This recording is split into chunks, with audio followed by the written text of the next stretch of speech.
Assalomu alaykum do'stlar. Marafonimizning 17-kuni, ya'ni Devlog 17 kanalimizning esa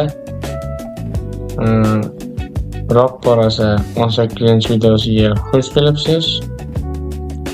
Bugun videoni diqqatli darajada qisqa va lo'nda qilib, tayyor kod orqali loyihamiz mantiqini tubdan kuchaytiramiz. Ya'ni kuchaytirdik ham. Kecha biz ichki sahifaga CSS'da ba'zi premium rock ko'rinadigan dizayn bergan edik. Lekin ichidagi metallar ikkalasi ham bir xil edi. Bugun biz uni mutlaqo dinamik holatga keltirdik. Data qo'shdik alohida. Hozir ko'rsataman bu yerda kodda. Biz data degan papka yaratib uning TypeScriptda project.ts degan fayl yaratib oldik. Bu yerda data uchun va export qildik ma'lumotlarni bu yerdan. Mana bu yerda title alohida props, ya'ni bu yerda menimcha array orqali qildik bularni. Bu yerda card detail tsxni ham yangiladik. Bu yerda projectni idsi bilan ma'lumotlarni chaqirdik.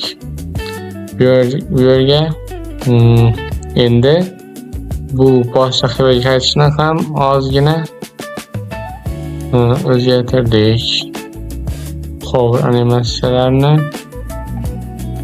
ozgina o'zgartirdik. Bu yerda ko'rishingiz mumkin. Hali like'lar tuzatilmadi. Buni albatta keyinroq qilamiz. Batafsilni bossak, bu yerda ozgina fontlar ham yaxshilangan. Ko'rib turganingizdek, CSS bilan yozilgan interface turibdi bu yerda. Bu ham ma'lumotlar bazasidan kelyapti mana. Yo'q, bu yer emas. Bu yerda description, CSS bilan yozilgan interface. Bular hammasi datadan kelyapti. Va versiya nazorati ham bu yerda yozilgan. Versiya nazorati va ichiga kelib ko'ramiz hozir. Loyiha statistika paneli deganda batafsilni bossak, mana bu CSSda bu divni o'tgan devlogda yaratgan edik va hozir data orqali ko'rib turganingizdek ma'lumotlarni haqiqiy dinamik holatga keltirdik. Bu yerda idsi 1 turibdi. Bu lekin hover animatsiyasini ozgina o'zgartirdik. Bosh sahifaga qaytish buttonini buni bossak, hoverni bosh sahifaga qaytadi. Versiya nazoratini bossak batafsil tugmasini, bu yerda o'ziga yarasha o'ziga taalluqli bo'lgan ma'lumotlarni chiqarib beradi. Bu dinamik hisoblanadi. Ko'rib turganingizdek idsi 2 turibdi bu yerda. Bu yerda ma'lumotlar ham bu yerdagiga mos turibdi. Import qoidalari yozilgan. Xullas, hozir bugun biz shuni o'rgandikki, TypeScriptda ma'lumotlarni ga yuborib, bu yerda propslar orqali bu yerda ishlatish mumkinligini ishlatdik ham. Bugun biz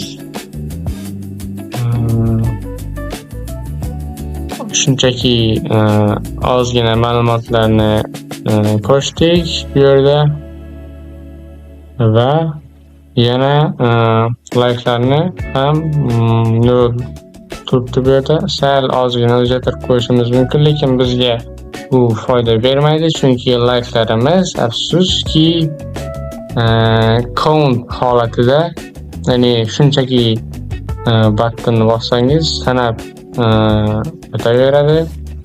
Shunchaki hozir bunga o'zgartirish kiritishga vaqt yo'q. Keyinroq albatta qilamiz. Biz hozircha batafsilni jonlantirdik. O'tgan devloglarda qilamiz degandik. Endi keyingi ishimiz like tugmasini ajoyib holatda o'z joyiga qaytarish. Bu o'zgargan edi. Ozgina xatoliklari bo'lgandi. Shularni o'zgartirish. Xullas shular. Mana natija. Birinchi loyihani bossam, aynan shuning ma'lumotlari chiqyapti. Okey qaytib ikkinchi loyihani bossam, bu yerda batafsilni bossam, ikkinchi loyihaning ma'lumotlari chiqyapti. ID'si 2 turibdi bu yerda. Ular juda ham dahshatli tezlikda yuklanmoqda ma'lumotlar. Hamma kodlar hozircha ishlayapti, lekin yana takomillashtiraman albatta. Men hozir asosan Python CSS'ni o'rganyapman va hozir bir ikkita o'zgarishlar kiritishni ham xohlagan bo'lardim. Ozgina o'zgartirishlar. Demak,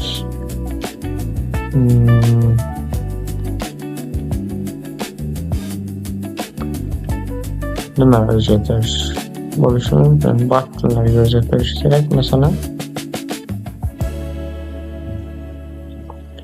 Bu yerga masalan oddiygina hover animatsiyasi bor edi, lekin hozir bu yerda o'zgartirishim kerak. Men batafsildan keyingina bu yerga o'zgartirmoqchi edim. Shuning uchun bu yerga ozgina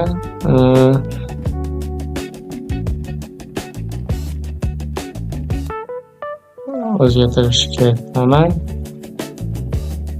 hover bg purple qilaman buni. Backgroundni purple 500 ha. Ozgina o'zgartirdim. Bu endi hozir yangilasak hover animatsiyasi ishlamayapti. Nimaga?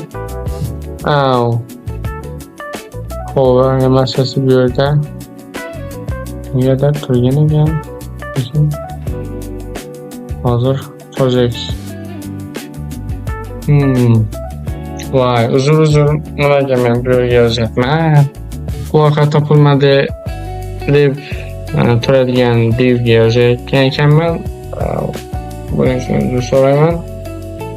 Xullas, men asosiy bu yerga yozmoqchi edim. Batafsildan keyingi battonga, lekin ammo biroq bu yerga yozishim kerak ekan. Hover from purple degan bg purple qilib qo'yishim kerak. Mana shu yerda. Wow. Demak, endi dahshat holatga keldi. Buni borderini ham to'g'rilash kerak. Bu yerda bu yerda hover to pink 500 deb yozilgan. Bu ham menga yoqmadi. O'chiramiz borderni. Border purple qilib qo'yamiz bu yerda. Buni o'chiramiz. Bu yerda border purple endi juda ham zo'r animatsiya holatiga keldi. Demak, hozir hammasi joyida bo'lsa, albatta keyingi devlogda qolgan narsalarni ham qilaveramiz. Xullas, videoga dahshatli qilib like bosing. Ertaga devlog 18 da ko'rishguncha xayr deb qolaman. O'zingizni ehtiyot qiling.